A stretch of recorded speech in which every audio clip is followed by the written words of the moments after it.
Está começando o podcast O Profissional do Futuro. Realização Unimar EAD. Sejam todos bem-vindos, eu sou Ana Lívia Casani e esse é o nosso podcast, O Profissional do Futuro, como se destacar no mercado de trabalho. Hoje nós temos renomados especialistas para conversar conosco sobre mercado de trabalho, oportunidades e desafios. Primeiro convidado, o professor Paulo Pardo, diretor aqui do EAD da Unimar, da Universidade de Marília. Seja bem-vindo, professor. Muito obrigado pelo convite, professor. Uma honra estar aqui com vocês e com os meus amigos. Maravilha. Nossa segunda convidada, a professora Luna Zimmermann Cocos. Acertei, Luna? Acertei. Ela é farmacêutica, professora, cientista da computação e trabalha na Unimar EAD. Muito obrigada pelo convite. Seja bem-vinda. Por fim, mas não menos importante, nós temos aqui o professor Tiago Leandro dos Santos, que é formado e pós-graduado em gastronomia e também coordenador do curso de gastronomia da Unimar. Seja bem-vindo, professor Tiago. Obrigado, Ana Lívia. Obrigado aos convidados também. Espero que possamos falar de muita coisa boa aqui. Com certeza. E eu não tenho como começar de forma diferente, porque a nossa mesa está um pouco recheada aqui. E ela está recheada porque o professor Tiago foi muito caprichoso conosco. Vou até ajudar pegando um bolinho aqui, tá, professor? Por que da escolha, professor? Na verdade, a gente tem, né, que falar um pouquinho das oportunidades, né? A gente falar um pouquinho também de cozinha de afeto, né? Então, a gente sempre lembra dos nossos avós e das pessoas que faziam um bolinho de chuva. E nada melhor do que trazer para a gente falar um desafio com oportunidade de a gente melhorar esses bolinhos de chuvas que eram feitos antigamente. Maravilha. E como o nosso assunto principal é mercado de trabalho, e nós estamos aqui com profissionais de múltiplas competências, eu queria perguntar para vocês o seguinte: diante de tantas transformações no mercado de trabalho, quais são as oportunidades que vocês identificam para os profissionais que buscam se destacar? O que a gente tem notado, esse bolinho estava maravilhoso, Tiago. Muito bom, muito bom. Vou pegar mais depois, tá? O que a gente tem notado é assim, a velocidade das mudanças em relação ao próprio tecido social que impacta na economia, a tecnologia que impacta no tecido social, que impacta na economia, e como as pessoas estão reagindo a essas mudanças que muitas vezes elas não entendem as implicações dela. Eu me lembro que quando eu era garoto, a minha mãe falava assim: faça o curso de datilografia que você nunca vai ficar desempregado. E eu fiz.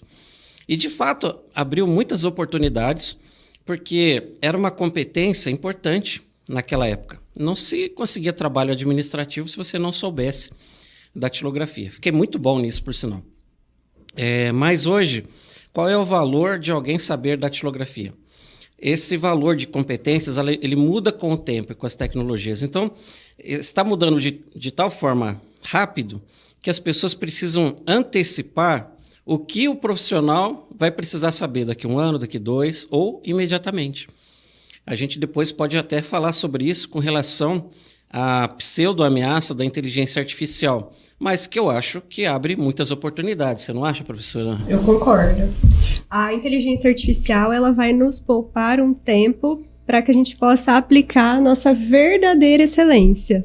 Então, enquanto você estiver mecanizando o seu trabalho, você não vai estar aplicando a sua verdadeira excelência. Você pode automatizar com a inteligência artificial coisas que ela pode fazer. Aquilo que é seu, que é sua expertise, a inteligência artificial não vai tirar de você. Luna, então aproveitando esse gancho, então com esse advento das tecnologias e de tantas coisas aceleradas, então as mudanças elas estão rápidas, mas mais do que rápidas, elas estão rápidas e aceleradas. Como você acha que esse novo profissional deve se portar para adquirir as competências necessárias? É nunca parar de aprender. Sempre estar disposto a aprender mais e aprender coisas diferentes, fora da sua zona de conforto, porque lá nada acontece. É gostoso ficar lá, mas lá nada acontece. E ainda absorver as mudanças que acontecem diariamente no mundo. Além disso, tem um TED Talks que você mesma me recomendou, que eu gosto muito, que é o da Eliane. Ai, que lindo, né? Que é lindo. E tá no livro. E que ela fala assim, que para você ser quem você quer ser, você tem que querer. Não é aquela disposição, assim, eu desejo, eu gostaria. Você tem que querer com todas as fibras do seu ser e correr atrás daquilo. O desejo fica só no campo dos sonhos. Exatamente, exatamente. Maravilhoso, Luna. Obrigada. E eu queria aproveitar e trazer um assunto pandemia para a nossa discussão. E aí eu vou começar perguntando para o Thiago e depois estendo a mesma pergunta para vocês. Então, com a vinda dessa questão da pandemia, mudou muito a questão do mercado de trabalho. E na área, no seu ramo de atuação, que é o ramo de serviços, nós tivemos muitas alterações. Então, você enxerga que há uma diferença no mercado de trabalho, especialmente na sua área, mas no mercado de trabalho como um todo, antes da pandemia e depois da pandemia? Com certeza, professora Ana Lívia. A gente vê, né, a gente falando de oportunidades nesse capítulo que a gente vai bater um papo, a gente consegue ver que acelerou, né, de uma forma as coisas que estavam por vir na gastronomia. A tecnologia unida a isso tudo. Então a gente também fala de algumas oportunidades que surgiu, que foram os deliveries. Teve também uma nova modalidade que é uma tendência que chama takeaway, que as pessoas só passam e retiram esse alimento nos lugares. E também tem uma tendência que ficou, né, que Marília também tem um desse que chama Dark Kitchen, que são umas cozinhas escuras que eles chamam. Então, o profissional, ele aluga um espaço dentro de um local onde tem diversos restaurantes anônimos mesmo. Então, eles só entregam no delivery e isso fez com que as pessoas entendessem um pouquinho mais que dariam para se capitalizar sem ter um espaço físico, uma fachada, mesa, cadeiras, atendentes. Então, isso acelerou na pandemia. É verdade. Uma outra tendência que a gente percebeu, não só nos serviços, mas de uma forma geral, é o próprio comportamento do trabalhador, né? Com o trabalho home, que nós todos ficamos restritos durante um tempo, algumas pessoas descobriram no trabalho home uma altíssima produtividade. Elas conseguiam, de fato, ganhar qualidade de vida e, com essa qualidade, estar mais satisfeitas para produzir mais. Mas isso não foi uma regra. Tem muitas pessoas que no home office eles não souberam se organizar, eles se perderam, passaram a não entregar o que precisava ser entregue e agora as empresas, percebendo essa queda de produtividade, muitas estão forçando o trabalhador a voltar para o posto de trabalho. Isso está acontecendo até mesmo nas big techs, que a priori elas seriam assim o sonho, né, de trabalho home de qualquer lugar do mundo para uma big tech. Elas estão percebendo que a produtividade caiu. Então, nós temos que pensar não só no mundo do trabalho, mas no mundo do trabalhador.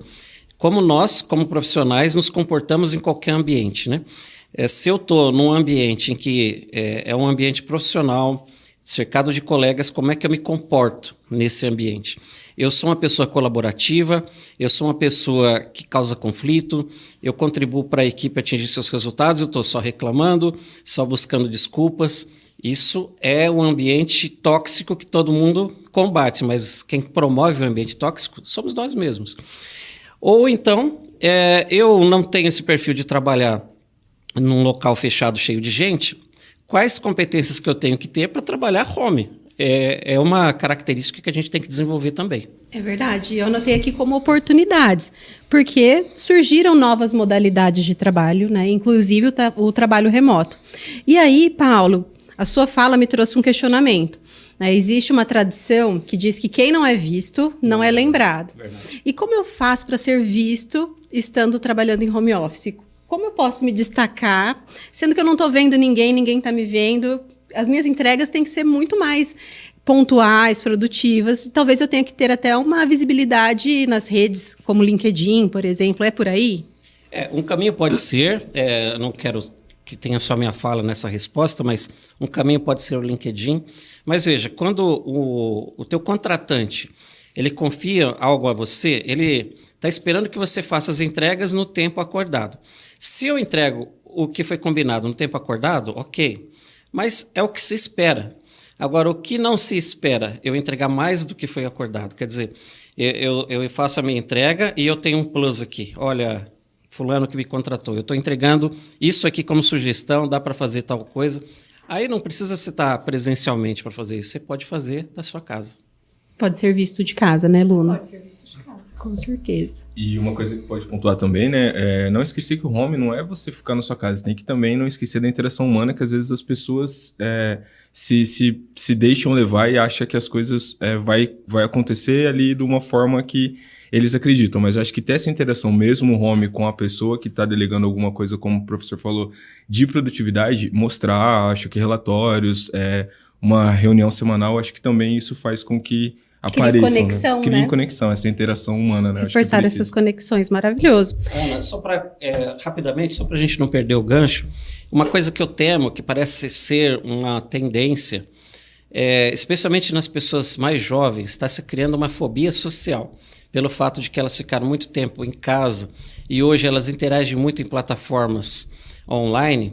Elas desacostumaram a interagir com outras pessoas. E isso, para um profissional, é muito ruim. Sim. A menos que a pessoa faça trabalhos apenas de desenvolvimento, que não precise competências, as chamadas soft skills, isso é muito ruim. O jovem precisa repensar isso. Exatamente, até para a saúde, né? Sim, com certeza. Mas, professor, a fobia social, ela é uma patologia. Sim. E como toda patologia, ela precisa ser prevenida e tratada. Então, temos essa questão, temos esse cenário, mas a pessoa não pode se esconder atrás da plataforma digital. E está acontecendo, né, professor? Isso acontece muito, muito, É. muito. E também amarrando aqui com o que a gente está falando, como estar presente no digital. Eu gosto muito de uma prática que é do delivery ou do takeaway. Você pode se fazer presente na vida de uma pessoa que não está fisicamente junto com você, enviando um delivery, um bolinho de chuva. Então, é possível fazer esse tipo de delicadeza, demonstrar esse tipo de, olha, lembrei de você, por meio, né, desse serviço, né? Então, a gente ainda tem uma expansão muito grande para acontecer, estando presente no digital, mas estando presente também fisicamente na vida da pessoa. Não perder a conexão que a Ana Lívia falou, né? Não perder essa Exatamente. conexão entre as pessoas, porque o digital, ele tanto ajuda também quanto afasta, então a gente tem que ter esse meio termo nisso tudo. E o mercado de trabalho, ele passou por várias etapas, né? Então, hoje, eu acredito que é muito valorizada a questão do conhecimento. É claro que nós temos aí a questão das habilidades, das atitudes, que serão mais discutidas no capítulo 2 do livro, no próximo podcast. Mas, como que eu posso avançar em relação ao desenvolvimento de competências de conhecimento? A formação contínua é essencial. Buscar sempre o aprimoramento, cursos de extensão, cursos de especialização. Então, cursos técnicos, graduação, partindo para a especialização e demais, né, níveis acadêmicos, científicos, qualquer que seja o caminho que a pessoa tenha escolhido para si. Mas, mais do que isso, colocar isso em prática. O domínio das ferramentas digitais, né? Você saber conversar pelo WhatsApp com outras pessoas, num atendimento. Como fornecer uma boa experiência de comunicação via Teams, via WhatsApp ou qualquer outro meio de comunicação. Isso é essencial. Como que você se comunica? Seu português está correto? Você consegue se comunicar visualmente com essas pessoas? Isso inclusive, copywriting é uma das novas profissões também. Então, o campo, ele não acaba. Eu diria que é infinito. É verdade. Tem um conceito que é muito conhecido, que é o de Long Life Learning, quer dizer, o aprendizado para a vida toda, né? A gente nunca para de aprender. Se você se acomoda com o conhecimento que adquiriu, em pouco tempo ele se torna obsoleto. Hoje mesmo, antes de estar aqui com vocês, eu queria aprender um novo aplicativo na internet. Eu pedi ajuda para uma pessoa, que é amigo nosso aqui em comum. Ele me deu algumas explicações, eu entendi o princípio e falei, daqui para frente eu não quero que você me ensine mais, eu quero experimentar sozinho. Você me deu o caminho das pedras. E vai ser legal. Eu estou fazendo também um compilado sobre prompts de inteligência artificial. Comecei a utilizar mais intensamente ChatGPT, etc. E no começo eu era um pouquinho reticente. Falei, bom, se está todo mundo indo para esse lado, o que elas estão vendo que eu não estou vendo? Agora eu vi. E agora eu quero ir para esse lado também. E tem que ser chato? Tem que ser dentro de parâmetros tradicionais, de como era 100 anos atrás, todo mundo sentado, enfileirado dentro de uma sala de aula? Vocês acham que só assim dá para aprender? Ah, não, esse conhecimento, esse modelo de educação bancária, que o professor é o detentor de todo o conhecimento, ele só vai lá, despeja o conhecimento e espera que os seus alunos captem o que saiu da sabedoria dele, isso está ultrapassado. O professor do século XXI, da era conectada, ele tem que ser um grande facilitador, porque o conhecimento é fluido, ele está onipresente na vida das pessoas, um clique no celular, você tem mais informação do que o professor seria capaz de passar numa aula de 50 minutos. Então, o professor tem que usar esse repositório de conhecimento que se expande exponencialmente todos os anos e mostrar, e ser quase que um curador para o aluno, né? Olha, vai por esse caminho que você vai pegar as melhores fontes, as melhores práticas, aí sim é o professor do futuro. Agora eu tenho que perguntar para vocês. Vou começar pela Luna, porque primeiro as damas, né? Luna, e aqui na Unimar nós temos os projetos integradores, né? Você acha que está conectado com essa fala do professor Paulo, de trazer esse ensino mais dinâmico, com diferentes metodologias, com metodologia ativa? Ele começa conectado no nome dele, que é projeto integrador. Ele integra todas as competências que o aluno desenvolveu nas disciplinas que ele cursou ou vai cursar durante a graduação. O que eu mais gosto do projeto integrador é que o aluno ele está no centro do processo de aprendizagem dele. Ele escolhe a empresa, ele escolhe como que ele vai abordar a empresa, ele escolhe como que ele vai aplicar aquela ferramenta. Isso é magnífico, porque a pandemia ela trouxe isso. A possibilidade de estudar remotamente, ela é interessante, mas a pessoa precisa ter uma autogestão de si, das suas vontades. Ah, eu tô com sono, se eu deitar eu vou dormir. Não, eu vou estudar. Isso é muito importante. E o aluno ele precisa estar muito centrado, e isso que é a autonomia do aluno. Eu vou estudar porque eu preciso, porque eu quero me desenvolver. Dessa forma, o projeto integrador, ele concretiza tudo isso. É encantador, realmente. E Ti, para você, eu queria perguntar como tem sido coordenar um curso de gastronomia na modalidade à distância? O aluno ele consegue estar imerso nessa realidade, nesses aprendizados? Qual que é a sua opinião? Eu costumo dizer, né, que independente do modelo de aula, igual você falou mesmo, das bancadas, das cadeiras sentadas, depende muito do interesse do aluno e se ele quer aprender. Então, independente se é um modelo presencial ou se é um modelo à distância, vai depender do aluno. Tinha um professor, acho que dá para reforçar o que o nosso diretor falou, que era Hélio Rentes, né? Ele falava que ele queria abolir as faltas das aulas dele, que por ele não daria falta para ninguém, porque ele queria que fosse de interesse do aluno estar ali ou pesquisando sobre aquele assunto. E se o aluno não quisesse estar ali, ele teria o seu conhecimento testado nas provas ou nas atividades, que é o que a gente faz na gastronomia.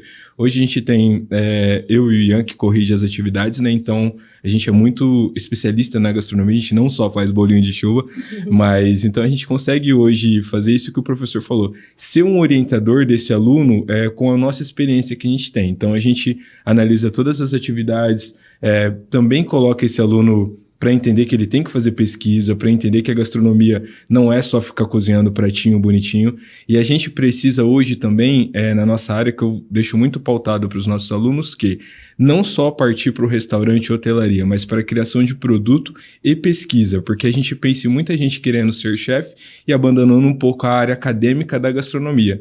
O nosso professor brinca que tem um monte de currículo nosso, mas eu acredito que ainda falta acadêmicos na nossa área para pesquisar coisas sobre gastronomia. Independente se for no presencial ou no EAD, é do interesse do aluno e da orientação de quem está por trás coordenando, ou na tutoria, que é o Ian também, que faz um excelente trabalho. Maravilhoso, muito bom ouvi-los agora. Pessoal, eu tenho uma última rodada de perguntas, porque o nosso tempo foi muito gostoso, a gente nem percebeu o tempo passar, mas eu tenho uma última rodada de perguntas em que o nosso tema central é oportunidades e desafios do mercado de trabalho. Eu gostaria que vocês falassem uma oportunidade e um desafio para que quem está nos assistindo possa gravar como um recado realmente de vocês. Então, que vocês possam deixar uma oportunidade, um desafio e um recado final para os nossos ouvintes, para a nossa audiência. Quer começar, Luna? Eu começo. Vamos lá. Eu acho que a oportunidade é esteja pronto. Porque muitas vezes a chance, o momento, ele aparece e se você não estiver pronto, você vai perder. E talvez não tenha outro momento como aquele. Então, tudo que você puder fazer para se desenvolver e ir plantando aquela sementinha, né? Então, é uma palestra que aparece, poxa vida, tem a semana, tem o Unicom, eu preciso, eu sou obrigado. Não veja assim. Aquilo está te preparando para aquela oportunidade que vai aparecer para você. E o desafio, justamente, é esse. É se auto-organizar para você conseguir organizar todo o seu conhecimento e construir o seu perfil profissional, aquele que você quer colocar no mercado. Maravilha. Talvez quem esteja nos assistindo não conhece a Unicom. A Unicom é a nossa semana de formação de competências, que é quando nós trazemos profissionais para discutir as competências essenciais do mercado e das carreiras, das profissões, de uma forma muito dinâmica, exclusivo para os nossos alunos. E é muito gostoso também. É verdade. Professor Paulo.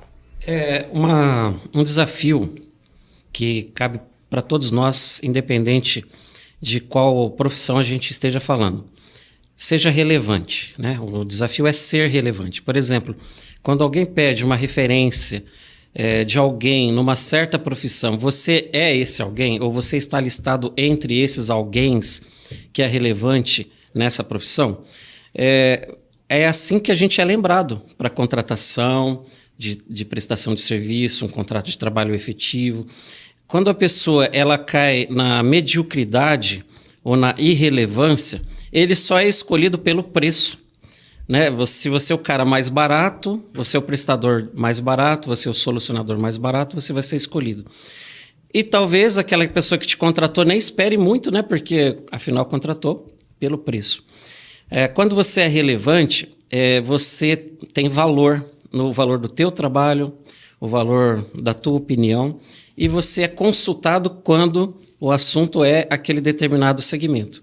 Para conseguir isso, vai no que a professora Luna mencionou. Tem que estar pronto. Seja que carreira nós escolhemos para nós, seja referência. Então, aprenda o que você puder sobre aquilo e pratique o que você puder sobre aquilo, que quando alguém pedir informações, você conhece alguém? Fulano. É isso que é o desafio e a oportunidade. Ele consegue, né? Consegue. Isso mesmo. Obrigada, professor. E eu acho que é legal, né, pegar um pouco do que a Luna falou também, né? Tem uma frase que eu sempre falo para as pessoas que existe duas coisas na vida só, oportunidade e arrependimento. Então, se você não estiver preparado, como o professor falou, para usar dessa oportunidade, vai sobrar só arrependimento. E trazendo um pouquinho para a minha área, falando um pouco dos desafios e da oportunidade, né? A gente tem um desafio muito grande hoje na gastronomia em si, né? Que é um trabalho que não é regulamentado, que precisa de pessoas fazendo pesquisa, igual a gente falou, exposição desse profissional no fogão, com fumaça, com calor, o que isso causa de danos nessas pessoas. E uma coisa é certa, né? Ninguém para de comer. Então esse desafio entra como uma oportunidade para esses nossos alunos ou para quem está assistindo, que eles têm que entrar nesse nicho para entender o que precisa se fazer dentro desses restaurantes, desses hotéis, para alimentar pessoas de forma idônea, verdadeira, e com isso se capacita, igual o professor falou, e serão, assim, profissionais excelentes no futuro. Com isso, é com muita alegria que nós encerramos o primeiro episódio do podcast O Profissional do Futuro. E eu deixo aqui o meu convite para você que está acessando esse podcast pelas redes sociais, que você também conheça o nosso livro e faça o download, que é totalmente gratuito. Um grande abraço e até a próxima. Até a próxima. Até mais. O Profissional do Futuro. Realização Unimar EAD.